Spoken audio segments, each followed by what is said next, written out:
नमस्कार दोस्तों, मैं विवेक शर्मा स्ट्रेंजर शैडो के एक और डरावनी भूतिया एपिसोड में आपका स्वागत करता हूँ। दोस्तों, आज की कहानी एक ऐसे परिवार की है जिन्हें अपनी एक गलती का खमियाजा जिंदगी भर पीढ़ी दर पीढ़ी भुगतना पड़ा और उनकी एक गलती की सजा इतनी भयंकर थी जिसके बारे में सोचकर ही किसी की भी आत्मा तक कांप उठे। खैर, भले ही इस परिवार की एक गलती थी, लेकिन ये एक गलती ही 100 गलतियों के बराबर थी। इसलिए इस परिवार को उसका खमियाजा जिंदगी भर पीढ़ी दर पीढ़ी भुगतना पड़ा। ये कहानी कुछ साल पुरानी है, जो मुझे हरियाणा करनाल जिले में सोहाना गांव के रहने वाले अमरीक ने भेजी है। कहानी की वास्तविकता की पुष्टि करने पर मुझे ये झात हुआ कि यह कहानी पूर्ण रूप से वास्तविक नहीं बल्कि वास्तविक और काल्पनिक का एक मिश्रण है। तो चलिए अब बिना देरी किए आज के इस खौफनाक एपिसोड को शुरू करते हैं। दोस्तों, जुनैद एक कॉफ़ी कैफ़े का मालिक था। जुनैद के घर में उसकी अम्मी अब्बू, पत्नी जुबैदा और उसके 4 बच्चे हुसैन, फरीन, अली और नूर थे। जुनैद का कॉफ़ी कैफ़े गांव से बाहर कब्रिस्तान के पास था। वहीं पर थोड़ी दूर पर बस अड्डा था। बस अड्डे पर सुबह 8 बजे से शाम 6 बजे तक बस आती जाती रहती थी। अंतिम बस का समय 5 बजे था, पर कभी कभी यदि किसी कारण से बस लेट हुई तो 6 बज जाते थे। उसके बाद उस जगह पर कोई आता जाता नहीं था। लोगों का मानना था कि सूरज डूबने के बाद वहां शैतानी आत्माओं का बसेरा हो जाता है। इस कारण हर हाल में कैफे 6 बजे तक बंद कर दिया जाता था। 6 बजे के बाद वहां कोई गलती से भी नहीं जाता था। दिन के समय कैफे का कामकाज जुनैद के 2 नौकर संभालते थे। जुनैद वहां बैठकर सिर्फ हिसाब किताब देखता था। 6 बजे के बाद नौकर और जुनैद घर चले जाते थे, पर रात को जुनैद खाना खाकर 9 बजे के बाद कैफे में ही रहता था और सुबह सूरज उगने पर घर आ जाता था। घर के सभी लोग सोचते थे कि कैफे में रात के समय चोरी ना हो, इसलिए जुनैद कैफे में रात बिताता है। जुनैद ने भी घर में सबको अच्छी तरह से समझा रखा था कि रात में 8 बजे के बाद घर से कोई बाहर ना निकले, चाहे कुछ भी हो जाए, कितना भी जरूरी काम हो, पर रात में ना कोई सदस्य उसे बुलाने आएगा और ना किसी को उसके पास भेजेगा। अपने घर वालों की तरफ से बेफिक्र होने के लिए वह जाते समय बाहर से ताला लगाकर जाता था। ताला लगाने के बाद खिड़की से चाबी जुबैदा को दे देता और सुबह आकर जुबैदा से चाबी लेकर घर का दरवाजा खोलता था। जुनैद ने अपनी पत्नी जुबैदा से कहा था कि अगर किसी दिन मैं घर ना आया तो तुम सुबह 7 बजे हुसैन को घर की छत से कूदाकर दरवाजा खोल लेना, और सुबह 7 बजे से पहले ऐसा मत करना। हर इंसान को अपने घर वालों की फिक्र तो होती ही है। जुनैद को भी अपने घर वालों की फिक्र रहती थी। वह हर एक दिन जाने से पहले सभी को अच्छी तरह से समझा कर जाता, पर अब घर वालों के मन में धीरे धीरे डर समाप्त होने लगा था। उन्हें लगता था कि जुनैद उन्हें जबरदस्ती डरा रहा है। खुद तो रोज रात 9 बजे कैफे जाते हैं और सुबह सूरज उदय होने से पहले घर आते हैं, पर कोई जुनैद का विरोध करने का साहस नहीं करता था। लेकिन अम्मी अब्बू कैफे की हकीकत जानते थे, इस कारण वे शांत रहते थे और हमेशा खुदा की इबादत किया करते थे कि सभी लोगों को ठीक रखें। और आज नूर की तबीयत कुछ खराब लग रही थी। अम्मी अब्बू भी हज यात्रा पर गए हुए थे। घर पर जुनैद, जुबैदा और उसके 4 छोटे छोटे बच्चे थे। रात के 9 बजे जुनैद कैफे जाने के लिए तैयार होकर जुबैदा और बच्चों को उसी तरह समझाने लगा। जुबैदा ने जुनैद से कहा कि आज कैफे ना जाए, नूर की तबीयत भी ठीक नहीं लग रही है। जुनैद ने समझाया कि आज रात किसी तरह संभाल लो, कल मैं नूर को शहर के बड़े अस्पताल में दिखाऊंगा और कल अम्मी अब्बू भी आ जाएंगे। जुनैद को अपने घर वालों की फिक्र थी, पर वहां जाना भी उसकी मजबूरी थी। जुनैद कैफे चला गया। जुबैदा ने सबको खाना खिलाकर और बच्चों को सुलाकर स्वनिया भी उनके पास सो गई। रात के 12 बजे नूर जागकर रोने लगी। जुबैदा नूर को चुप कराने की कोशिश करने लगी, पर जैसे जैसे जुबैदा नूर को शांत करने की कोशिश करती, वैसे वैसे नूर और तेज रोने लगती। नूर के रोने के कारण सभी बच्चे जाग गए थे। नूर का बदन भी आग की तरह तप रहा था। घर में कोई बड़ा बुजुर्ग नहीं था जिससे जुबैदा अपनी परेशानी हल कर सके। नूर भी 3 साल की थी। वह अपनी तकलीफ बताने में असमर्थ थी। हुसैन, जो अभी 10 साल का भी पूरा नहीं हुआ था, बार बार अपनी माँ की मदद कर रहा था नूर को चुप कराने में। वह कभी नूर को पानी देता, तो कभी दूध, तो कभी खिलौने से उसे बहलाने की कोशिश करता था, पर नूर की तबीयत बिगड़ती जा रही थी। अंत में उसने माँ से कहा कि मैं अब्बू को बुला कर लाता हूँ, तब तक आप नूर को देखिए। जुबैदा ने हुसैन को वहाँ जाने से मना किया। जुबैदा ने हुसैन को कहा, तुम्हारे अब्बू ने रात को घर से बाहर निकलने को मना किया है। हुसैन शांत होकर बैठ जाता है, पर जैसे जैसे रात काली, घनी और अंधेरी होती जा रही थी, वैसे वैसे नूर की तबीयत बिगड़ती जा रही थी और वह लगातार रोती जा रही थी। रात के 2 बज रहे थे। नूर की तबीयत बिगड़ती देखकर जुबैदा ने हुसैन को अब्बू को बुलाने की इजाजत दे दी। हुसैन ने छत से कूदकर बरामदे से अपनी साइकिल लेकर कैफे की ओर चला गया। इधर जैसे ही हुसैन घर से बाहर गया, उसके थोड़ी देर बाद नूर अपने आप चुप होकर सो गई। फरीन और अली भी सो गए, पर जुबैदा को नींद नहीं आ रही थी। उसका सारा ध्यान हुसैन पर था। वह सोच रही थी कि इतनी देर हो गई है, हुसैन अभी तक आया क्यों नहीं। वह बार बार खुदा से दुआ कर रही थी कि हुसैन की रक्षा करें। इधर हुसैन ने अब भी गांव पार ही किया था कि उसे महसूस हुआ कि किसी ने उसकी साइकिल को पकड़ लिया है। साइकिल आगे नहीं बढ़ रही थी। हुसैन ने साइकिल से उतरकर चारों तरफ देखा। उसे कुछ भी नजर नहीं आया। अमावस्या की काली घनी रात में उसे कुछ नजर नहीं आ रहा था। उसने सोचा कि साइकिल के टायर के नीचे पत्थर आ गया है, इस वजह से साइकिल आगे नहीं बढ़ रही है। वह झुककर उसे निकालने की कोशिश करने लगा। इतने में उसको अपने सामने एक बड़ा सा साया नजर आया जो बहुत ऊंचा था। उसने हुसैन की गर्दन को धीरे से पकड़ा और पत्थर पर पटक पटक कर मार रहा था। हुसैन गिड़गिड़ाता हुआ उसे खुद को छोड़ देने की विनती कर रहा था। बार बार अपनी बहन की तबीयत खराब होने की बात बता रहा था, लेकिन जैसे उन शैतानी सायों पर उसकी किसी बात का कोई असर नहीं हो रहा था। देखते ही देखते वहां सायों का झुंड एकत्र हो गया। कोई हुसैन का हाथ नोच रहा था, तो कोई पैर और कोई सर। इस तरह बड़ी बेरहमी से हुसैन के शरीर के टुकड़े टुकड़े करके वे साये जुनैद के कैफे में पहुंचे और उसमें से एक साया ने भारी आवाज में गरजते हुए कहा, हमारे लिए इस मानव मांस और मदिरा का इंतजाम करो। जुनैद ने जैसे ही मांस को उठाकर मेज पर रखना शुरू किया तो उसकी नजर हुसैन के सिर पर पड़ी। उसकी जोर से चीख निकल पड़ी, पर अब वह कुछ कर नहीं सकता है, और अगर वह विरोध करेगा तो प्रेतात्मा या कहे वो साया उसे मार देंगी, साथ में उसके पूरे परिवार को समाप्त कर देंगी। उसने किसी तरह उन आत्माओं के भोजन का इंतजाम किया। जुनैद जानता था कि वह तो क्या, उसका पूरा परिवार और रिश्तेदार, यहाँ तक गांव वाले भी इकट्ठा होकर उस प्रेतात्मा का मुकाबला नहीं कर सकते हैं। वह मेज पर मदिरा और मांस के टुकड़े को रखते हुए उसके हाथ कांप रहे थे, पर बेबसी के कारण उससे रोया भी नहीं जा रहा था। अमावस्या की रात में भूत प्रेतों की शक्ति कई गुना बढ़ जाती है और वह इस रात के अंधेरे में जश्न मनाते हैं। भूत प्रेतों का तांडव सुबह 4 बजे तक चला। उसके बाद जुनैद पूरे कैफे को साफ कर और कैफे को बंद करके घर की ओर चल पड़ा। आज जुनैद के पांव घर की तरफ बड़ी मुश्किल से बढ़ रहे थे, जैसे किसी ने उसके ऊपर बहुत ज्यादा बोझा लाद दिया हो। खैर, बोझा तो था ही अपने पुत्र के मौत का, उससे भी ज्यादा दुख तो अपने ही मासूम से बच्चे को अपने हाथों से काटकर उन भूत प्रेतों को खाने के लिए देना पड़ा। दोस्तों, जरा सोचो कितना मुश्किल भरा समय होगा वो, जब एक बाप को लाचार होकर अपने ही बेटे को काटकर उसके मांस को उन भूतों के आगे रखना पड़ा। खैर, कुछ दूर चलने के पश्चात उसे हुसैन की साइकिल और खून से लथपथ कपड़े मिले, जिसे लेकर किसी तरह रोता बिलखता घर पहुंचा। आज घर पहुंचकर जैसे ही उसने दरवाजा खोला और उसके बाद चिल्ला चिल्लाकर दहाड़े मारता हुआ रोने लगा। उसे रोते देखकर बच्चे भी रोने लगे। जुबैदा ने जब हुसैन की साइकिल और खून से रंगे कपड़े को देखा तो वह तुरंत वहीं बेहोश हो गई। तब तक आस पड़ोस के सभी लोग इकट्ठा हो गए। उन्हें पता लग चुका था कि आज हुसैन उन भूत प्रेतों का शिकार हो गया था। किसी तरह गांव के लोगों ने जुनैद और जुबैदा को समझा बुझाकर हुसैन को दफनाने की प्रतिक्रिया पूरी की। उसके बाद प्रतिदिन की तरह अपने काम में लग गया। पर अब जुनैद और जुबैदा के बीच इस हादसे के बाद से ही काफी खामोशी छा गई थी। दोनों में बातें भी बहुत कम होती थीं। उस रात के बाद नूर की तबीयत भी अपने आप ही ठीक हो गई थी, जैसे नूर की तबीयत का खराब होना हुसैन की मौत का पैगाम था। जुबैदा और जुनैद को खामोशी के साथ 10 दिन बीत गए। अब अम्मी अब्बू और परिवार के सभी सदस्यों को बिठाकर जुनैद ने कैफे का राज बताना शुरू किया। इससे पहले जुनैद कुछ कहता कि उनके अब्बू ने कैफे के बारे में कहना शुरू कर दिया। अब्बू ने बताया कि आज से 40 साल पहले मैं इस कैफे में नौकरी करता था। इस कैफे का मालिक बहुत दयालु आदमी था, बहुत पूजा पाठ और धर्म कर्म करने वाला। गांव के कुछ लड़के लड़कियां शहर जाकर पढ़ते थे। गांव वालों में भी बहुत एकता थी।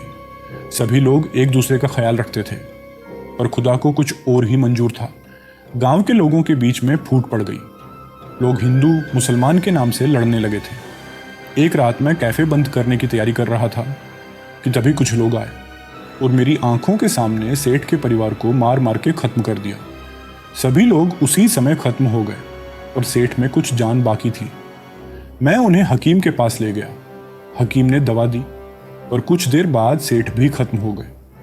मरने से पहले उन्होंने कैफे की चाबी मुझे थमा दी और कैफे को चलाने के लिए कहा। लगभग 1 साल तक सब कुछ ठीक ठाक से चलता रहा, पर 1 साल बाद कैफे पर शाम होने के बाद भूत प्रेतों का साया मंडराने लगता है। कोई भी इंसान शाम होने के बाद अकेले उस जगह पर जाता है जहां से हुसैन गया था, तो उसका जीवन वे भूत प्रेत उसी तरह समाप्त करते हैं जैसा उन लोगों के साथ हुआ था। अब्बू कुछ देर शांत होने के बाद आगे बोलने लगे। मैं कैफे को अच्छी तरह संभाल रहा था। सेठ की मृत्यु के 1 साल बाद जब मैं रात को कैफे की सफाई करके सोने की तैयारी कर रहा था, तभी मुझे महसूस हुआ कि अंदर कमरे में कोई है। मैंने सोचा कि कोई चोर कमरे के अंदर है। मैं कमरे के अंदर गया। वहां मुझे कुछ भी नजर नहीं आ रहा था, पर ऐसा महसूस हो रहा था कि कमरे में कुछ हलचल हुई है। मैंने सोचा कि कोई जीव जंतु होगा, थोड़ी देर खटर पटर करके शांत हो जाएगा, और मैं बाहर आकर चारपाई पर लेटकर सोने की कोशिश करने लगा। मुझे आज भी वह मनहूस रात याद है। अमावस्या की काली अंधेरी रात थी। घना काला अंधेरा था, कुछ भी नजर नहीं आ रहा था। अभी मैं सो ही रहा था। ठीक रात 12 बजे सेठ की प्रेतात्मा ने मुझे जगाया। मैं चौंक कर उठ बैठा, पर कुछ नजर नहीं आ रहा था। मैंने सोचा कि मैं कोई बुरा सपना देख रहा हूं, पर नहीं। मुझे दोबारा सेठ की आवाज सुनाई पड़ी, पर कुछ दिख नहीं रहा था। सेठ ने मुझसे कहा, डरो नहीं, मैं और मेरा परिवार पिछले 1 साल से तड़प रहे हैं। अब मेरा नाम लेने वाला भी कोई नहीं बचा। मैं और मेरे सभी प्रेत साथी हर रोज सूर्य डूबने के पश्चात कैफे में आएंगे। तुम्हें उनके लिए हर रात मांस मदिरा का इंतजाम करना होगा। हम लोग उन सभी को मारेंगे जिन्होंने बिना कारण हम लोगों की हत्या की है। मैंने जितना भी कैफे से धन कमाया था वह सब सेठ को देने लगा। सेठ ने कहा, अब ये मेरे किसी काम का नहीं है, इसे तुम अपने पास रखो, लेकिन हर रात को तुम्हें हमारे लिए वह सब इंतजाम करना होगा जो हम तुमसे कहेंगे। अगर तुमने उसमें जरा सी भी लापरवाही की तो समझ लो तुम्हारे साथ साथ तुम्हारे पूरे परिवार का जीवन समाप्त हो जाएगा। और उसके बाद सेठ की आत्मा गायब हो गई। हर रात 9 बजे के बाद कैफे में भूत प्रेतों की चहलकदमी शुरू हो जाती थी। जो भी मनुष्य या जीव उधर से गुजरता वह उसकी अंतिम रात होती थी। सेठ और सेठ का परिवार का प्रेत कैफे में बैठकर अन्य भूत प्रेतों के द्वारा लाए गए मांस को खाकर अपनी आत्मा को तृप्त करते थे। मैंने कितनी बार कैफे छोड़ने की कोशिश की, पर हर बार वे लोग गुस्सा कर मेरे परिवार के लोगों को मारने की धमकी देने लगते। आखिर थक हार कर मुझे उनका काम करना पड़ता था। निर्दोष प्राणियों की बेरहमी से मौत को देखकर मेरा हृदय अंदर ही अंदर कांप जाता था, पर हम कुछ कर नहीं सकते थे। अब मुझे समझ में आ गया था कि मैं कैफे में केवल एक नौकर हूं, ऐसा नौकर जो अपनी मर्जी से नौकरी छोड़ भी नहीं सकता है। अब्बू ने बताया कि जुनैद से बड़े इसके 3 भाई और 1 बहन थी। जैसे जुनैद घर से रात में जाते हुए सबको समझाकर और फिर बाहर से ताला लगाकर कैफे की ओर चला जाता है ताकि कोई सदस्य घर से बाहर ना निकल पाए, ठीक इसी तरह मैं भी हर रोज सबको समझाकर और बाहर से ताला लगाकर रोज कैफे को जाता था। पर मेरे 3 पुत्रों को मेरी बातों पर विश्वास नहीं था। उन्हें लगता कि मैं उनको डराने की कोशिश कर रहा हूं। इसी कारण एक दिन मेरे कैफे जाने के बाद वे लोग कैफे का रहस्य जानने के लिए चुपके से छत से कूदकर मेरे पीछे पीछे चलने लगे। मैं इस बात से अनजान था कि मेरा पीछा मेरे पुत्र कर रहे हैं। हमेशा की तरह रात के समय गांव को पार करते ही भूत प्रेतों का आवागमन शुरू हो जाता है। मैं कैफे आकर रोज की तरह अपने काम में लग गया, पर उन भूत प्रेतों को जरा सा भी रहम नहीं आया कि मेरे पुत्रों की इस गुस्ताखी को माफ कर सके। आज मुझे मेज पर सजाने के लिए जो मांस मिला वो मेरे 3 पुत्रों का था। मेरा कलेजा फटा जा रहा था, आंखों से अश्रु की धारा बही जा रही थी। भारी मन और भारी दुख के साथ मैं उन टुकड़ों को उठाता और फूट फूट कर रोकर उन्हें मेज पर रखता। आज मेरे लगते जिगर मुझसे हमेशा के लिए जुदा हो गए थे। उस दिन से मैं एक चलती फिरती लाश बन गया था। मैं तो खुद को उसी दिन समाप्त कर देता अगर जुनैद की अम्मी, बहन और जुनैद का ख्याल ना होता। मेरे बाद इन सब का क्या होगा? इनके पास घर चलाने के लिए धन कहां से आएगा? इन सब बातों का विचार कर मैंने अपने मन को समझाया और समय के साथ समझौता किया। देखते ही देखते कई साल इसी तरह बीत गए। हर दिन कोई ना कोई मनुष्य इन भूत प्रेतों की बलि चढ़ता। तब ये सब जश्न मनाते और अपने देवताओं को याद करते थे। दिन पे दिन इनकी ताकत बढ़ती जा रही थी। अब मेरी तबीयत खराब रहने लगी थी। मैं नहीं चाहता था कि जुनैद इस कैफे में काम करे, पर जुनैद को कोई काम नहीं दे रहा था। शायद भूत प्रेतों ने जुनैद को कहीं और काम करने नहीं दिया। मेरा स्वास्थ्य भी गिरता जा रहा था। अब मुझसे कैफे का काम मुश्किल से हो रहा था। एक दिन अमावस्या की रात थी, जिसमें इन सभी भूत प्रेतों की बैठक संपन्न होती थी। तभी इन भूत प्रेत की बैठक शुरू हुई। बैठक के अंत में मुझे बुलाया गया। फिर मुझसे कहा गया, तुम आगे काम करना चाहते हो या नहीं? मैं मन ही मन में बहुत खुश हुआ कि चलो आज मेरे सारे कष्ट खत्म हो जाएंगे। मैं अपने परिवार को लेकर कहीं और चला जाऊंगा, फिर कभी इधर नहीं आऊंगा, चाहे कुछ भी हो जाए। मैंने कहा, अब मुझसे कैफे का काम नहीं होता है, आप किसी और को रख सकते हैं। तभी सेठ की आवाज आई, हमने तुम्हारे स्थान पर एक मनुष्य को चुन लिया है। तुम जितनी जल्दी उसे सारे काम को सिखाओगे, उतनी जल्दी तुम्हें मुक्ति मिल जाएगी। मैंने सोचा जल्दी जल्दी उस बंदे को काम सिखाकर यहाँ के घृणित कार्य से मुक्त हो जाऊंगा। तब मैंने उन भूत प्रेतों का धन्यवाद किया और अपना काम करने लगा। सुबह जब मैं घर पहुंचा तो आज बहुत खुश था कि चलो अब बहुत जल्द ही उस नरक से मुक्ति मिल जाएगी। यही सोचकर मैं दैनिक काम से निवृत्त होकर नाश्ते के लिए बैठा ही था कि तभी डाकिया एक पोस्ट कार्ड मेरे हाथ में देकर आगे चला गया। पोस्ट कार्ड जुनैद के नाम से था, जिसमें उसे आज से ही कैफे को काम संभालने के लिए कहा गया था। मैं अपना सिर पकड़कर बैठ गया। तभी जुनैद वहां आया और मुझसे दुखी होने का कारण पूछा। मैंने उसकी तरफ पोस्ट कार्ड बढ़ा दिया। वह आश्चर्यचकित था कि उसने कभी किसी कैफे में नौकरी के लिए आवेदन नहीं किया था। फिर यह नियुक्ति पत्र कहाँ से आया? मैं समझ गया कि यह सब उन भूत प्रेतों का काम है। अब उनकी नज़र मेरे बेटे के ऊपर है। पर अब जैसी अल्लाह की मर्जी ना करने का मतलब कि बेमौत मारे जाना। इसलिए हम सब ने मिलकर यही निर्णय लिया कि जुनैद आज से मेरे साथ कैफे में काम सीखेगा। और जल्द ही जुनैद ने सारा काम संभाल लिया। जुबैदा, जो अब तक शांतिपूर्वक सारी घटनाओं को सुन रही थी, एकाएक पूछने लगी, जब जुनैद उन भूत प्रेतों का काम कर रहे हैं तो उन भूत प्रेतों ने हुसैन को क्यों मार डाला? इसका उत्तर उनमें से किसी के पास नहीं था। सब शांत हो गए। अब्बू ने कहा, शायद हुसैन को भी अपने चाचू जान की तरह अपने अब्बू की बातों का विश्वास नहीं था। यही वजह उसकी मौत का कारण बन गई हो। जुबैदा अपने बच्चों की इस तरह की मौत नहीं चाहती थी, इसलिए उसने कहा कि मैं अपने बच्चों को लेकर यहां से आज ही अपने मायके चली जाऊंगी। जुनैद शांत था।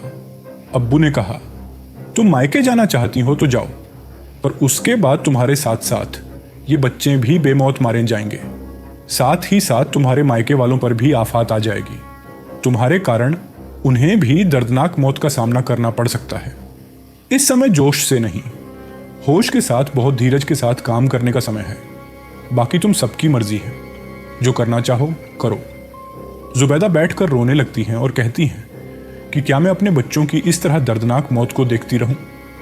अब्बू कहते हैं, हम सभी लोगों को इस बात का ध्यान रखना चाहिए कि सूरज डूबने के पश्चात किसी को भी घर से बाहर कदम नहीं निकालना है, चाहे कितना भी जरूरी काम क्यों ना हो। घर के बाहर मंडराता मौत का साया है, उसे बचने का बस यही एक उपाय है। रही बात हुसैन की मौत की, तो मैं अमावस्या की रात को जुनैद के साथ कैफे जाकर उन भूत प्रेतों से अनुरोध करूंगा कि हमारे परिवार के लोग उनकी सेवा करने में कोई कमी नहीं की थी, फिर वे लोग हम लोगों को क्यों मार रहे हैं? तब तक सभी लोग शांतिपूर्वक अपना काम शुरू करो। अल्लाह ने चाहा तो सब कुछ बहुत जल्दी ठीक हो जाएगा। सभी लोग अपने काम में लग गए, पर जुबैदा का मन किसी काम में नहीं लग रहा था। लगे भी कैसे? आखिर उसने अपने प्रिय पुत्र को खो दिया था। जुनैद बार बार यही सोच रहा था कि भूत प्रेतों का क्या भरोसा, ये किसी के सगे नहीं होते हैं। कहीं अब्बू की बातों से भूत प्रेतों को गुस्सा आ गया तो पूरा का पूरा गांव नष्ट कर देंगे। अभी तो कम से कम कोई नाम लेने वाला है, लोगों की अर्थी को कंधा मिल जाता है। अभी तो गांव के बाहर ही सब कुछ हो रहा है, कहीं ऐसा ना हो कि गांव के भीतर भी ये सब कुछ शुरू हो जाए। इनकी ताकत के आगे हम लोग कुछ भी नहीं हैं। यही सोचते सोचते पता नहीं जुनैद कब सो गया। समय बहुत तेजी से आगे बढ़ रहा था। हुसैन की मृत्यु को हुए 1 महीना हो गया था। आज फिर अमावस्या की काली रात थी। जुनैद के अब्बू अपने परिवार के लोगों को बचाने के लिए एक बार सेठ की प्रेतात्मा से अनुरोध करने के लिए तैयार हो रहे थे। वे जानते थे कि जरा सी गड़बड़ी से उनकी दर्दनाक मौत हो सकती है। आज अब्बू और जुनैद एक साथ कैफे जाने के लिए तैयार हो गए थे। परिवार के लोगों में भय व्याप्त था कि पता नहीं आज क्या होगा। अब्बू और जुनैद कैफे में पहुंचने के बाद वहां की तैयारी करने लगे। जुनैद मन ही मन घबरा रहा था कि पता नहीं आज क्या होगा। एक एक मिनट उसे भारी पड़ रहा था। वहीं अब्बू के मन में यह ख्याल आ रहा था कि बात कहां से शुरू की जाए जो उन भूत प्रेतों को बुरी न लगे। इधर कैफे में चहलकदमी बढ़ गई थी। शुरू में तो बहुत कम ही भूत प्रेतों की संख्या थी, पर दिन पे दिन उनकी संख्या बढ़ती जा रही थी।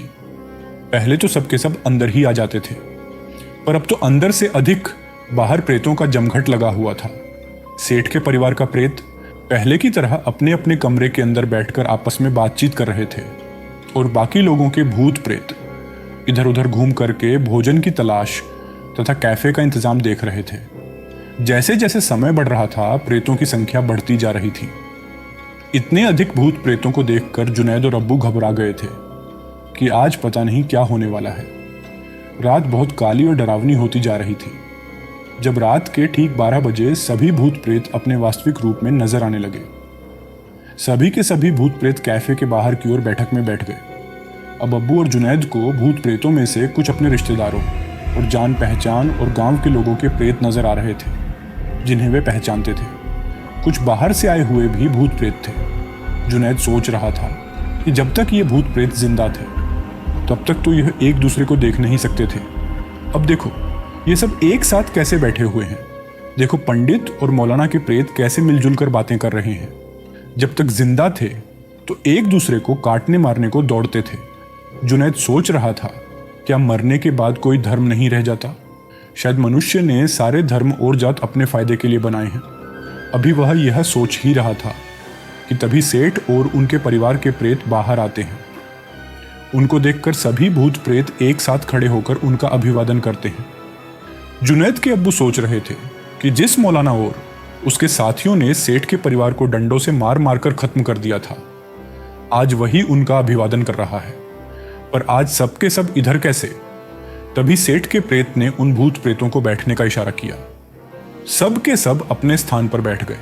तब सेठ के प्रेत ने खड़े होकर कहा, आप सभी भूत प्रेतों को मालूम है कि आज अमावस्या की काली रात है। आज की रात हम सब भूत प्रेतों के लिए बहुत महत्वपूर्ण रात है। आज की रात हमें अपनी ताकत बढ़ाने के लिए अपने देवता को प्रसन्न करना होगा। देवता को कैसे प्रसन्न करना है आप सबको मालूम है। आप सब अपनी तैयारी शुरू करें, उससे पहले किसी को कुछ कहना है। सबने एक साथ नहीं में जवाब दिया। तब सेठ के प्रेत ने जुनैद और उसके अब्बू की ओर देखा और पूछा कि तुम दोनों को कुछ कहना है। अब्बू ने हाथ जोड़कर सेठ के प्रेत के सामने अपने किए हुए हर गुनाह की माफी मांगी और अपने परिवार पर रहम की भीख मांगने लगे। सेठ का प्रेत जोर से ठहाका मारकर हंसा, फिर बोलना शुरू किया। माफी तो मैंने तुम्हें उसी दिन दी थी जिस दिन तुमने मेरे परिवार को बड़ी बेरहमी से मरवा दिया था, वरना आज तुम हम लोगों की तरह नजर आते। तुमने क्या सोचा था कि मुझे इस बात का पता नहीं चलेगा कि तुमने मुझे मरवाया है? मुझे मारने के तुरंत बाद ही मुझे मालूम चल गया कि तुमने मौलाना के साथ मिलकर हम सब की हत्या करा दी और हमारी मौत को धार्मिक रंजिश का रूप दे बात को रफा दफा कर दिया। मैंने तुम्हें माफ कर दिया था, इस कारण किसी भी प्रेत ने तुम्हें छुआ तक नहीं, वरना आज तुम्हारे बेटे और पोते की तरह तुम दोनों को भी नोच नोच कर ये सब मार देते। अब्बू कुछ बोलने जा ही रहे थे कि तभी सेठ के प्रेत ने कहा, मुझे सब मालूम है तुम क्या चाहते हो, पर तुम सब लोगों ने जो कुछ मेरे परिवार के साथ किया है उसका दंड अवश्य ही मिलेगा। दंड केवल तुम्हें नहीं बल्कि तुम्हारी आने वाली पीढ़ी दर पीढ़ी को भोगना पड़ेगा। अपनी आंखों के सामने अपने लोगों की दर्दनाक मौत होते हुए देखोगे। उन्हें भी प्रेत योनि की यातना सहनी पड़ेगी। कोई कुछ नहीं कर सकता है। तुम्हारे परिवार से एक बंदे को हम कुछ नहीं कहेंगे, उसे जीवन भर हम भूत प्रेतों की सेवा करनी पड़ेगी, वरना उसके परिणाम भी खतरनाक हो सकते हैं। जो बीज तुमने बोए हैं हमारी मौत करवाकर अब उनकी फसल तैयार हो चुकी है। ये कहकर सेठ का प्रेत ठहाका मारकर हंसता है। फिर सारे के सारे भूत प्रेत हंसते हुए अपने अपने काम में लग जाते हैं। आज जुनैद को मालूम चल गया कि वह चाहकर भी इनके शिकंजे से कभी बाहर नहीं आ सकता है। कारण खेल तो उसके अब्बू ने शुरू किया था, पर अब वह सब एक मोहरा बनकर रह गए। और इसी के साथ आज की ये कहानी यही समाप्त होती है।